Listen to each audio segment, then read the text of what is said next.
My sick mother was trapped in a hot car, denied entry to her own home by a ruthless HOA president, until the roaring thunder of 30 Harley-Davidsons announced her unexpected champions.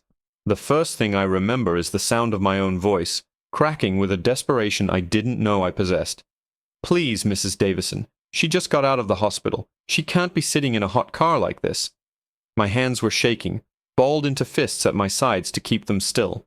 Across the meticulously manicured flower beds that lined the entrance to the Evergreen Meadows subdivision, my mom sat in the passenger seat of her friend's sedan, looking small and pale. Even from 50 feet away, I could see the exhaustion etched onto her face. Mrs. Davison, the self-appointed queen of the Homeowners Association, pursed her lips into a thin, merciless line. She adjusted the floral visor on her perfectly coiffed silver hair and gave me a look that could curdle milk. "Maya, we have been over this. The board passed a new bylaw last month. No long-term guests without a formal application submitted 2 weeks in advance. No exceptions." "It's not a vacation. It's a medical necessity," I pleaded, my voice rising. "She had a major surgery. The doctor said she needs round-the-clock care for at least a month. I'm her daughter. Where else is she supposed to go?" "That, frankly, is not the HOA's concern," she sniffed, tapping a perfectly manicured nail on her clipboard. "Rules are what separate us from the chaos of the outside world. If we let your mother in, who's next? Someone's cousin from out of state? A college friend crashing for the summer? It's a slippery slope." A car behind my mom's honked impatiently. The subdivision only had one entrance, one choke point of control for Mrs. Davison to lord over. My mom's friend, a sweet older lady from her church named Carol, rolled down the window and called out, "Is everything all right, dear? We're blocking traffic." Mrs. Davison's eyes narrowed at me. "You see? You are causing a public nuisance. Perhaps you and your mother would be more comfortable in a community with more flexible arrangements." The way she said "your mother" was laced with something ugly, something that had been simmering under the surface of our every interaction since I moved in 6 months ago. I was the only black person in Evergreen Meadows, a fact she never let me forget. Tears of pure, hot frustration welled in my eyes. I was trapped. My mom was sick, the sun was beating down, and this woman was holding my family's well-being hostage over a piece of paper. I felt a sob catch in my throat. I turned away from her, my shoulders slumping in defeat, and looked out at the main road we were blocking. That's when I saw them. They were parked in the gravel lot of the dusty, run-down bar across the street, a place the Evergreen Meadows residents referred to in hushed, disdainful tones. It was a sea of chrome and black leather. At least 30 motorcycles gleaming in the afternoon sun. And the men who rode them were exactly what you'd picture. Big, bearded, covered in tattoos, and denim vests patched with symbols I didn't recognize. One patch, however, was unmistakable on every single vest. A grinning skull, and the words, "Hell's Angels." My heart sank even further. Of all the things to happen, now a biker gang was watching me break down. I just wanted to disappear. I buried my face in my hands, trying to muffle the sound of my crying. A low rumble cut through my despair. Not a car engine. It was deeper, more guttural. I looked up to see a shadow fall over me. The man standing there was huge, built like a refrigerator with a beard that reached his chest. His vest was worn, the patches faded from thousands of miles on the road. He had kind eyes, which was the most surprising thing about him. They were a startlingly clear blue. "Problem here, little lady?" he asked, his voice a gravelly baritone that seemed to vibrate in my bones. I was so startled I could only stammer. I'm just trying to get my mom into my house. She's sick." He glanced from my tear-streaked face to Mrs. Davison, who was now clutching her clipboard to her chest like a shield, her smug expression replaced with one of alarm. Then he looked past her, at my mom in the car, who was watching with wide, worried eyes. He took it all in, a long, slow assessment. He didn't need the whole story. He saw it on our faces. He gave a slow, deliberate nod. "Your mom, huh? Moms are important." He turned his head slightly, back towards his brothers across the street. He didn't shout. He didn't even raise his voice. He just lifted one hand and made a small circular motion with his index finger. And then the world erupted. One by one, 30 Harley-Davidson engines roared to life in a deafening chorus of thunder. The ground beneath my feet started to tremble. Mrs. Davison flinched, taking a step back. The line of cars behind my mom started honking furiously, then fell silent as the bikers began to move. They weren't just leaving. They poured out of the parking lot in a disciplined, intimidating formation, their headlights cutting through the glare of the sun. They didn't turn left or right to go down the road. They drove straight forward, forming a solid, immovable wall of steel and leather, blocking every single lane of traffic in both directions. The entire road was sealed. Then, the lead biker looked at me, his blue eyes glinting in the sunlight, and he pointed a single, leather-gloved finger directly at Mrs. Davison. Mrs. Davison went rigid, her face draining of all color until it was the shade of old parchment. The air was thick with the smell of exhaust and the low, throbbing idle of 30 engines. It felt like the entire world had stopped, holding its breath. The leader, the mountain of a man who had appointed himself my unlikely savior, took a slow, deliberate step towards her. His boots were heavy on the pavement, a rhythmic, intimidating crunch that counted down Mrs. Davison's reign of terror. "You," he rumbled, his voice not loud, but carrying over the engines with an unnerving clarity. "You the one with the clipboard full of problems." Mrs. Davison's mouth opened and closed like a fish. She clutched the clipboard so hard her knuckles were white. This is private property," she squeaked, her voice a pathetic imitation of her earlier authority. "I am the president of the Homeowners Association. You people are blocking a public thoroughfare. I'm calling the police." The man chuckled, a low, gravelly sound that held zero humor. He stopped a few feet from her, close enough that he completely eclipsed her in his shadow. "Couple things," he said, holding up 2 thick, leather-clad fingers. "One looks to me like you were the one blocking things up for this young lady and her sick ma. We're just managing the situation." He paused, his blue eyes narrowing. "2, call whoever you want. We'll wait." He didn't need to threaten her. The threat was in his sheer size, in the absolute certainty of his tone, and in the 29 silent, leather-clad statues sitting on motorcycles behind him. They weren't just a gang. They were an army, and they had just declared war on the Evergreen Meadows HOA bylaws.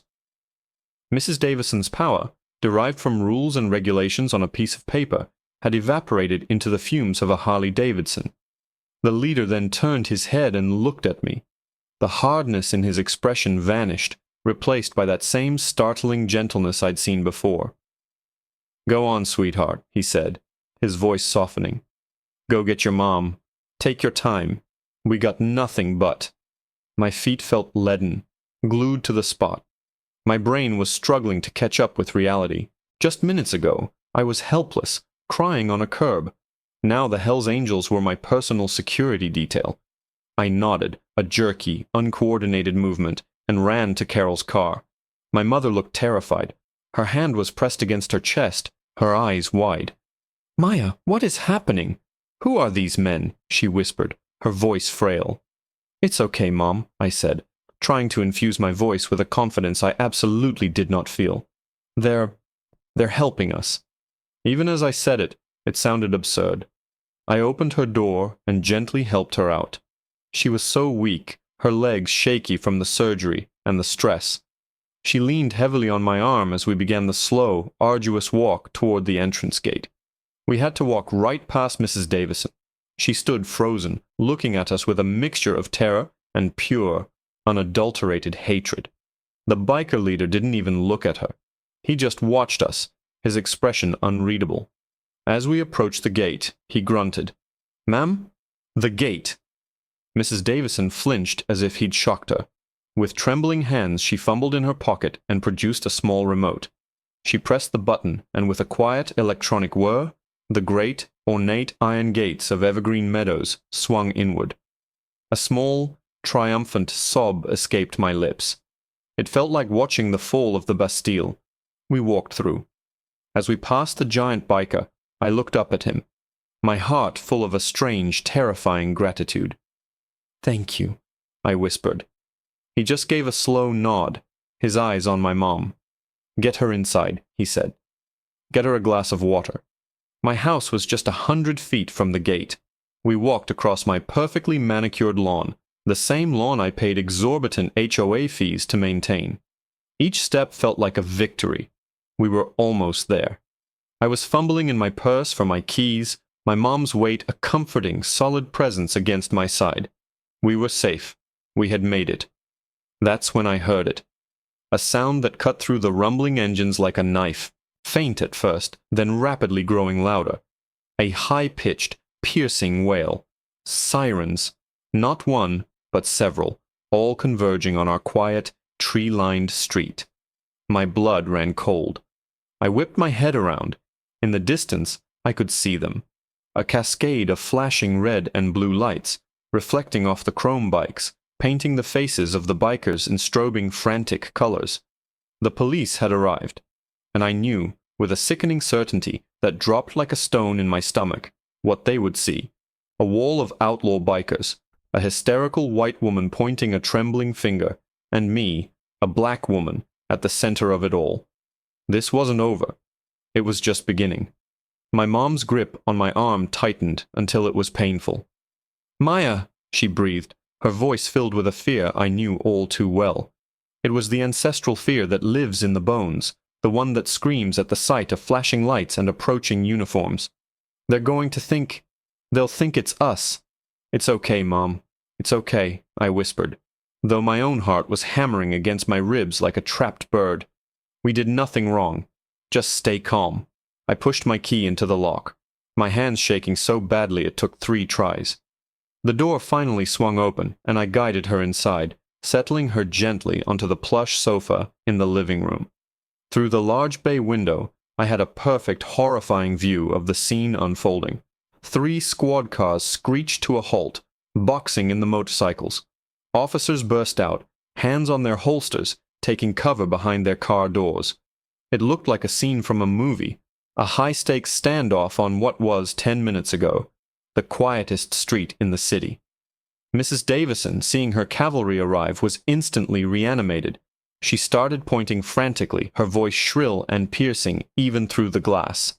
"That one, the big one, he threatened me. They all did. They blocked the road and threatened me. And her." Her finger stabbed through the air, aimed directly at my house. At me. My stomach twisted into a knot of cold dread. Of course, in her version of the story, I wasn't the victim. I was the accomplice, the one who brought this element into her pristine neighborhood. The lead biker, the one with the kind blue eyes, didn't move a muscle. He slowly, deliberately raised his hands to show they were empty and placed them on top of his head. He didn't look scared. He looked bored. One by one, with an almost lazy synchronization, all the other bikers did the same. Their utter lack of panic was almost as intimidating as their initial arrival. A police sergeant, a man with a stern face and a thick mustache, emerged from behind his car, using its door as a shield. "Everyone, stay where you are," he boomed through a megaphone. His voice echoed strangely in the sudden quiet, as if the bikers had all killed their engines at the same precise moment. The silence was somehow more menacing than the noise.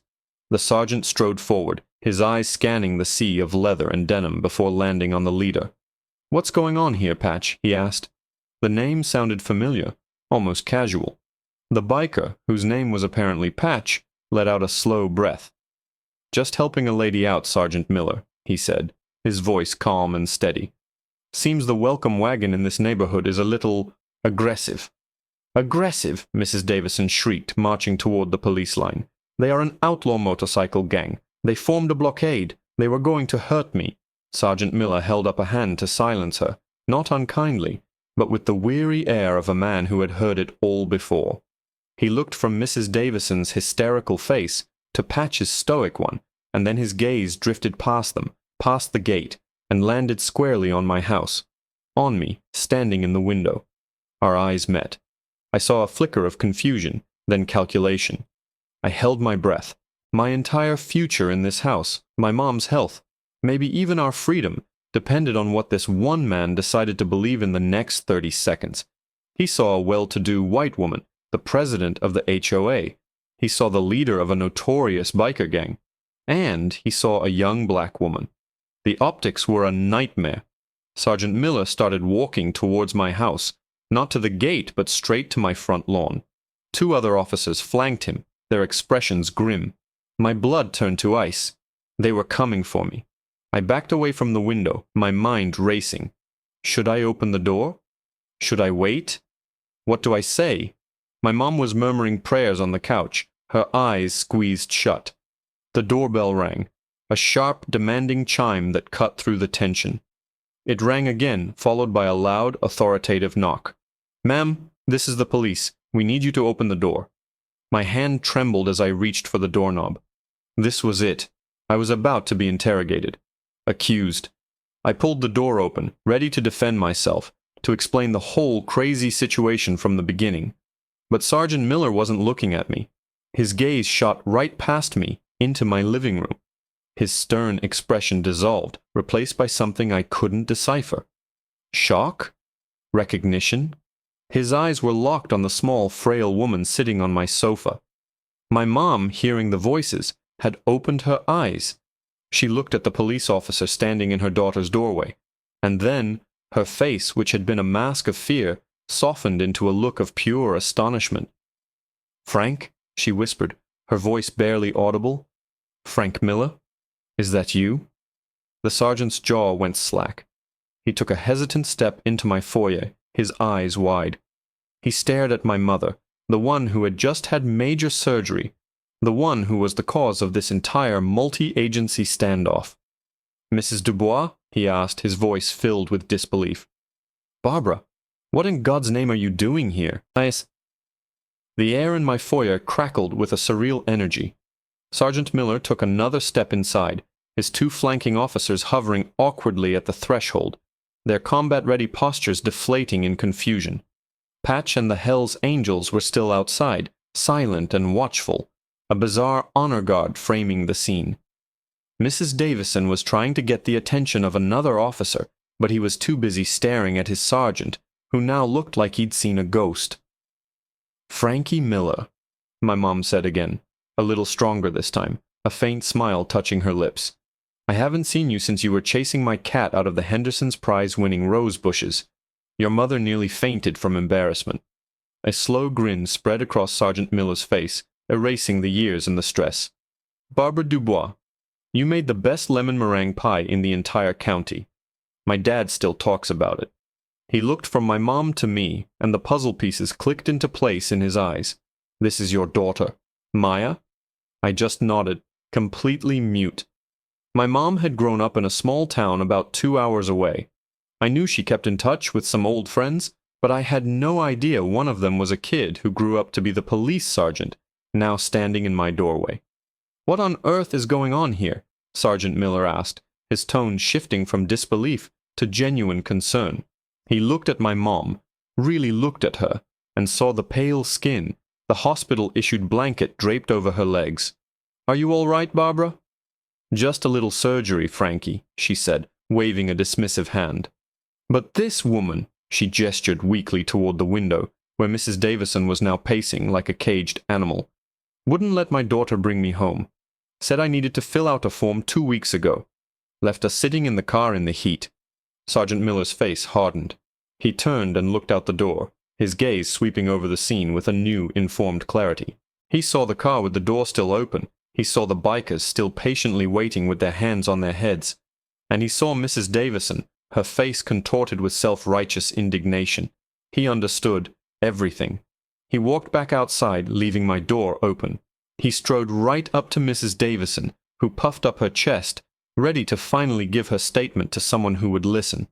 "Ma'am," Sergeant Miller said, his voice dangerously quiet, "let me see if I have this straight. You used an HOA bylaw to prevent a resident from bringing her mother, who is clearly in post-operative distress, into her own home for care. The bylaws are very clear," she insisted. "We can't make exceptions. It's a matter of community safety and—" "Community safety," Miller interrupted, his voice laced with ice. "You, a single woman with a clipboard, created a public disturbance by blocking access to this subdivision, backing up traffic onto a main road, and creating a situation that required a multi-car police response. These gentlemen, he gestured to the bikers, merely stopped to see why a young woman was crying on the side of the road. Their blockade, as you call it, was to ensure no one got hurt while your little power trip played out. So tell me again about community safety. Mrs. Davison's mouth flapped open, but no sound came out. She was utterly defeated. Sergeant Miller wasn't finished. You're lucky I don't cite you for obstructing traffic and filing a false report. Now I suggest you go back to your house and spend some time rereading those bylaws of yours. I'm sure there's one in there about being a decent human being. If there isn't, you might want to propose it at your next meeting. He then turned to Patch, who was slowly lowering his hands. Patch, Sergeant Miller said, letting out a heavy sigh. You and your boys can go. Try to keep it under the speed limit on your way out. Patch gave a slow, deep nod. Will do, Sergeant. He looked over at my house, caught my eye, and gave me a small, almost imperceptible wink. Then he swung his leg over his bike, and with a gesture the 30 engines roared back to life in perfect unison. It wasn't a sound of aggression anymore, it was a sound of victory. They peeled out, not with a screech of tires, but with a deep, rumbling departure that was as disciplined as their arrival. They were gone as quickly as they came, leaving behind only the smell of exhaust and the stunned silence of the entire neighborhood, whose residents were now peeking out of their windows. Sergeant Miller came back to my door. I am so sorry about all this, Maya, he said, his voice full of genuine remorse. Please take care of your mom. If that woman gives you one more ounce of trouble, you call me directly. Here's my card. He handed me his personal cell phone number. As he turned to leave, he paused and looked back at my mom. It was good to see you, Barbara. Even like this. You too, Frankie, she smiled. And you still owe me for those rose bushes. That night, after I got my mom settled into the guest room, I sat on my porch watching the quiet street. The drama was over. The silence of Evergreen Meadows had returned, but something had changed. The air felt different. I thought about the men on the motorcycles, the ones my neighbors would call monsters. They saw a woman in distress, and their only instinct was to help. Then I thought about Mrs. Davison, a pillar of her community, who saw that same woman, and her only instinct was to enforce a rule. A car slowed down as it passed my house. It was one of my neighbors. He rolled down the window, gave me a tentative smile and a small wave. I waved back. I had a feeling the HOA meetings were going to be a lot more interesting from now on. I may have been the only black woman in Evergreen Meadows, but I wasn't just a resident anymore. I was the one who the Hells Angels shut down a road for. And in a strange way, for the first time since I moved in, I finally felt like I was home.